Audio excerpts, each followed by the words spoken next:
Olá, professor. Boa tarde. Boa tarde. Eu me chamo Raquel Macedo Nascimento. Eu sou acadêmica do curso em Pedagogia de Educação Física e eu estou fazendo um trabalho de campo onde um dos itens é fazer uma entrevista com um professor de Educação Física. E desde já quero agradecer pela sua colaboração e o seu tempo para a minha formação acadêmica. Então, vamos lá. Para começarmos a entrevista com a questão do relacionamento e da sua identificação profissional. Qual é a sua formação acadêmica? Sou formado em Educação Física, licenciatura. E quais os cursos relacionados à área de Educação Física que você fez e que acha interessante informar? Eu fiz curso de hotelaria, né, e trabalho na arte de recreação. Então, esses são os cursos que eu mais acho importantes pelo fato de eu trabalhar dentro da escola. Então, a educação infantil, adequadamente com a recreação. E quais as suas experiências profissionais e quais os momentos que lhe ofereceram suporte para atuar como professor de Educação Física? Bom, os momentos que oferecem, a escola em si oferece para a gente, tem escola que tem suporte, tem escola que não tem suporte. Mas assim, nós profissionais de Educação Física, eu tenho meu próprio material. Então, material bola, cone, o que eu precisar para minha recreação, eu tenho nas minhas aulas. Então, tem escolas que têm o seu próprio material, mas muitas das vezes não é um material muito bom, né? Então, eu como profissional tenho o meu próprio material para que eu possa dar esse suporte, tanto para as crianças, quanto para mim mesmo. Que bom, né, professor? Então, vamos abordar um pouco sobre sua tendência pedagógica. Quais os recursos técnicos e tecnologias, teorias e filosofias alicerçam a sua prática em sala de aula?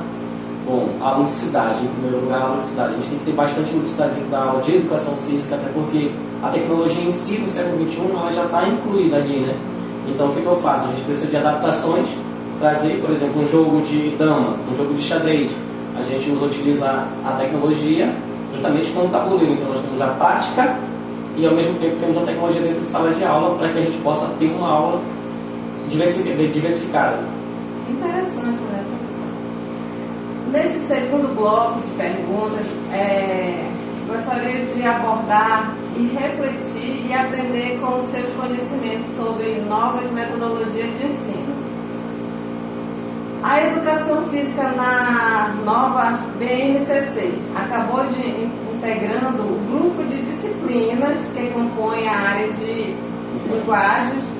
Neste contexto, qual a sua opinião sobre o assunto informado e os motivos que o fazem concordar ou discordar ou não opinar sobre o assunto? Eu concordo. A prática corporal, por exemplo, na Educação Física, gestos e movimentos, áreas de linguagens. Nós temos a prática do movimento, nós temos as atividades, a gente é envolvido com a atividade. Então, para nós se envolver dentro da área e trazer as normas da BNCC dentro dos seus códigos, para que a gente possa trabalhar uma brincadeira, um jogo, a gente precisa saber o que nós estamos fazendo ali. Então, precisamos ter o movimento cultural, as partes orais, as partes motoras da criança, tanto da criança como o idoso dentro de sala de aula, que hoje nós temos o EJA.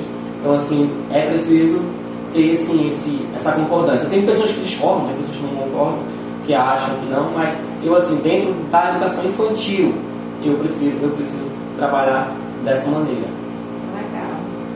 Considerando as unidades temáticas propostas para os alunos iniciais e finais do ensino fundamental, de que maneira você planejou a abordagem do conteúdo, os objetos de ensino e habilidades de ensino relacionados à temática brincadeiras e jogos? Se preferir, você pode escolher uma turma de ensino fundamental e explanar sobre o assunto. Bom, terceiro a quinto ano, a gente trabalha a temática dos jogos e brincadeiras, a prática, o movimentar, o pegar, o correr, o saltar, que é essencial, né? Então a gente traz aquele pouco das brincadeiras dos anos 90 ali, que está se perdendo, hoje não se tem mais, pelo fato da tecnologia estar dentro deles ali, então eles praticamente não têm prática. Nós temos crianças sedentárias, as quais não querem praticar atividade, não querem correr na rua, não faz uma amarelinha, que a gente brincava, desenhava no chão e pulava corda, elástico. Nas minhas aulas eu tenho um elástico para as meninas, uma aula específica para as meninas de elástico, de saltar, de pular, né? Então, assim, dentro dos jogos e brincadeiras, você, professor, tem que estar ali atento a tudo.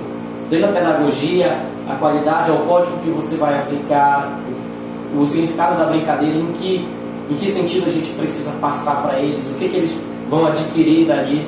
Não é só o correr, só o brincar, o pular. Aqui na enjoada, eu preciso... Não, a gente precisa, além de dar aula, explicar o que está acontecendo ali naquele momento para que eles possam ter mais prazer em realizar a atividade. Poxa, que bom. Considerando as unidades temáticas propostas para os anos iniciais e finais do ensino fundamental, de que maneira você planejou e abordou o conteúdo? O objeto de ensino, habilidade de ensino relacionado à temática esporte. Se preferir, também você pode escolher uma turma de ensino fundamental e explanar sobre o assunto. Bom, eu tenho uma esporte, dentro do esporte, habilidade de esporte, handebol. No handebol tive uma turma que eu trabalhei desde o infantil, ali do 5º ano, e nós, com o decorrer do tempo, a gente teve resultado tanto no primeiro lugar e segundo lugar dentro dos jogos que nós estamos no município, que é o GEP. Então é um trabalho que se faz dentro da escola, tem um material que não só é um material ali essencial, mas material corpo, para a criança para brincar, para querer participar, os resultados são 100%, né? Então, assim, dentro do esporte, dentro do handebol, a gente conseguiu trazer resultados de 100% dentro de 2 modalidades, infantil feminino e infantil masculino. Então nós somos os primeiros lugares dentro da modalidade no município, né? Dentro do município apenas. Parabéns, professor. Considerando as unidades temáticas propostas para os alunos iniciais e finais do ensino fundamental, de que maneira você planejou a abordagem do conteúdo, o objeto de ensino, a habilidade de ensino relacionada à temática práticas corporais de aventuras? Se preferir também, você pode escolher uma turma de ensino fundamental e explanar sobre o assunto. Bom, práticas e aventuras, assim, como a gente mora dentro da Amazônia, a gente tem aquela parte que precisa se fazer, primeiro que a educação de educá-los em lugares específicos, em lugares de riscos, ensiná-los a levar o kit de primeiros socorros. Por exemplo, vamos fazer uma trilha de 45 minutos, ali ao redor, de repente, de um sítio, ou ali mesmo na área, a gente mostrar, trazer a ludicidade do perigo para dentro daquele local ali, pode ser dentro do ginásio, num campo, numa areia, trazer o perigo de uma trilha, de uma velocidade, de uma aula de aventura, de uma aula de escalada, qual o perigo, o que eu posso fazer, o que eu não posso fazer, como eu posso agir e como é que é o próximo passo para que eu possa ajudar o próximo que está, de repente, com uma dificuldade. Então, assim, dentro das aulas de práticas corporais de aventura, a gente tem que ter todo esse cuidado, não só conosco, mas também com a criança em si, né? Para ele é uma aventura, mas para a criança em si é uma aventura. Para nós, ali já tem aquela coisa da natureza, cobra, bichos, onças, dependendo, claro, para onde nós vamos estar levando essas crianças numa aula de aventura de repente. Olha que legal, né? Um dos objetos de conhecimento apresentado pela BNCC para as turmas do 3º e 5º... Cúpula 7. Ginástica. Eu passei aqui, né, uma das perguntas, onde vou retornar. Então, considerando as unidades temáticas propostas para os alunos iniciais e finais do ensino fundamental, de que maneira você planejou a abordagem do conteúdo, o objeto de ensino e habilidade de ensino relacionado à temática ginástica? Se preferir, também você pode escolher uma turma de ensino fundamental e explanar sobre o assunto. Nós temos a turminha de 3º ano na escola, que a gente já trabalha, né? Aquecimento, alongamento. Primeiramente, exercitar seu corpo, deixar o corpo bem aquecido, preparado para que possa fazer. A criança em si ela já tem a sua elasticidade, claro, mas a gente como profissional precisa ter o cuidado para prepará-los para tal atividade, por exemplo, um rolamento, uma estrelinha, o próprio avião em cima do cavalo ali, os movimentos básicos para que a gente possa ter uma aula prática de educação física, de patar, como as crianças adoram, principalmente as meninas, adoram estar fazendo esse movimento. Então a gente precisa ter esse cuidado da elasticidade, delas estarem fazendo muita abertura. É isso. Legal, interessante. Então, um dos objetos de conhecimento apresentados pela BNCC para as turmas do terceiro e quinto no ensino fundamental são as danças de matriz indígena e africana. Neste sentido, um belo exemplo seria o maracatu, o qual se caracteriza como um cortejo onde a musicalidade, o toque dos instrumentos e da dança se fazem presente. Olhando a figura abaixo, quais as potencialidades, os benefícios e as possíveis dificuldades você enxerga neste conteúdo? Bom, tem várias boas potencialidades aí. Porém, os benefícios são grandes, mas para a cultura deles, por exemplo, lá para o sul, lá em outros estados. Para nós, norte, nós precisamos pegar a BNCC e transformar no nosso aqui. Por exemplo, vamos falar de boi. O que nós temos aqui de cultura? O boi bumbá. Nós temos as lendas.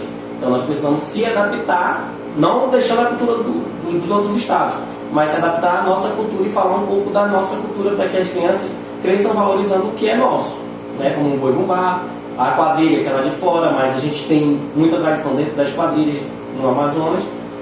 É isso. A potencialidade é muito grande, né? A dificuldade, qual é a dificuldade? Roupas. A gente olha aqui na imagem, você vê umas roupas bem gastas. Na escola a gente não tem todo esse material para se fazer. Vai fazer 2, 3 crianças apenas com a ajuda dos pais, né? Já trazendo para o nosso, dentro do boi, nós tem como fazer o pajé, tem como conseguir as penas e fazer com que aquela criança traga a ludicidade para dentro do nosso plano. Muito bem. Então, um dos objetos de conhecimento apresentados pela BNCC para as turmas do terceiro e quinto no ensino fundamental são as lutas de matriz indígena e africana. Neste sentido, um belo exemplo seria o maculelê, que em diversos contos e cantos, misturada a culturas afro-indígenas por meio de movimentos acrobáticos ritmados e com toque de bastões. O senhor poderia falar um pouquinho sobre isso aí? Bom, dentro do terceiro e quinto ano, a gente tem que trazer um grupo especializado para que se possa fazer uma apresentação prévia para que eles possam assistir e dentro dessa apresentação a gente possa buscar aquela sensação de prazer, de eles possam ver e falar, professor, eu quero praticar isso também. Então, assim, entra para o nosso plano, dentro das normas, dentro do nosso plano de aula, como se trabalhar o passo a passo. Não é chegando, porque exige muita coisa aqui de uma criança, né? Ritmo, concentração, agilidade, flexibilidade, concentração de ritmo, de estar batendo os pauzinhos. Nós temos aqui, o maculelê, ele é parecido muito com a dança do café, né? Que é os 2 teçadinhos, para a pessoa ficar batendo os teçados, ali sai faísca, tudo. É parecido, mas assim, dentro da cultura aqui deles aqui, isso para eles aqui é super importante. E para nós apresentarmos nas nossas aulas, nós precisamos do passo a passo, que é o ir devagar. Quais são os instrumentos, trazer a história para que seja contada para eles, a quais eles também precisem ver. Eles precisam sentir aquela energia de ver como que é um maculelê acontecendo ali dentro de um círculo, dentro da história. Então, professor, muito obrigado mesmo. Eu consegui assimilar algumas das suas experiências que você já tem, né? Então, para mim, E assim, foi muito importante fazer essa entrevista com o senhor. E espero um dia estar lá fazendo estágio com o senhor lá na nossa escola, junto com essas crianças, e tendo mais conhecimento da prática. Sim. Tá? Então, muito obrigada. De nada. Boa noite.